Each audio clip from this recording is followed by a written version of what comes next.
Hi అండి, అందరికీ నమస్కారం. ఇవాళ మనం బోటి కర్రీని ఎలా చేసుకోవాలో చూద్దాం. అలాగే ఈ ఛానల్ని ఫస్ట్ టైం చూస్తున్న వాళ్ళు తప్పకుండా సబ్స్క్రైబ్ చేసుకోండి. ఈ ఛానల్ని సబ్స్క్రైబ్ చేసుకొని నాకు సపోర్ట్ చేస్తే మరెన్నో వీడియోస్ మీకోసం చేసి చూపిస్తూ ఉంటాను. ముందుగా మనం బోటిని మంచిగా కడిగి పెట్టుకోవాలి. అది ఎలానో ఇప్పుడు చెప్తాను, వినండి.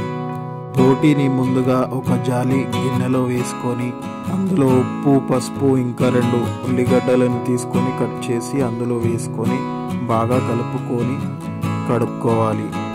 ఒక 4-5 సార్లు కడుక్కున్న తర్వాత పక్కన పెట్టేసుకోండి. తర్వాత పచ్చిమిర్చి ఒక 2-3, తర్వాత పుదీనా, కొత్తిమీర, అలాగే ఒక పెద్ద సైజు ఉల్లిగడ్డలు ఒక 3, అలాగే గరం మసాలా. ఈ చూపిస్తున్న గరం మసాలా పక్కన పెట్టేసుకుంటే సరిపోతుంది.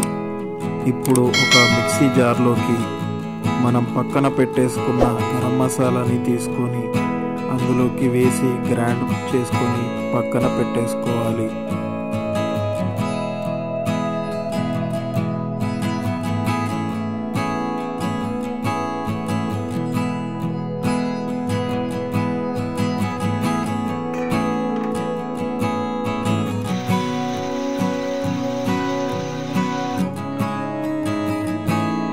ఈ విధంగా కొన్ని వాటర్ యాడ్ చేసుకొని ఇలా గ్రైండ్ చేసి పక్కన పెట్టుకొని ఉంచండి.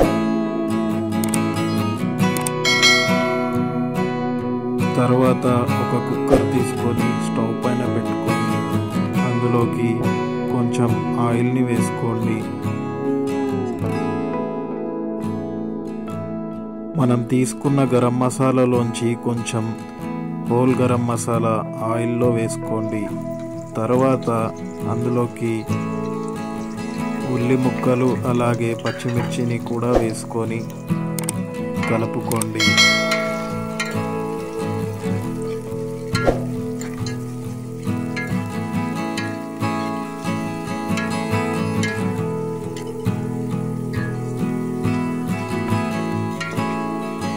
ఉల్లి ముక్కలు బాగా ఫ్రై అయ్యేంత వరకు, కొంచెం కలర్ మారే వరకు కలుపుకొని అందులోకి కొంచెం పసుపు వేసుకొని కలుపుకోండి.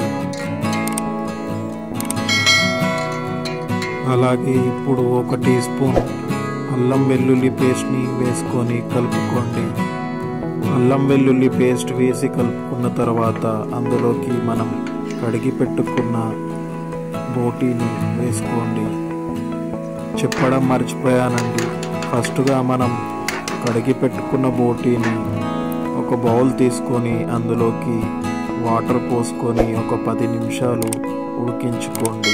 ఉడికించి పక్కన పెట్టుకున్న తర్వాత బోటీని ఇందులోకి వేసుకొని తర్వాత పుదీనా, తర్వాత అలాగే కారం పొడి, తర్వాత ఉప్పు వేసుకొని తర్వాత ఒక చిన్న 2 టమాటాలు తీసుకొని కట్ చేసి అందులోకి వేసుకోండి. టమాటాస్ వేసిన తర్వాత మనం గ్రైండ్ చేసి పెట్టుకున్న మసాలాని కూడా వేసి కలపండి.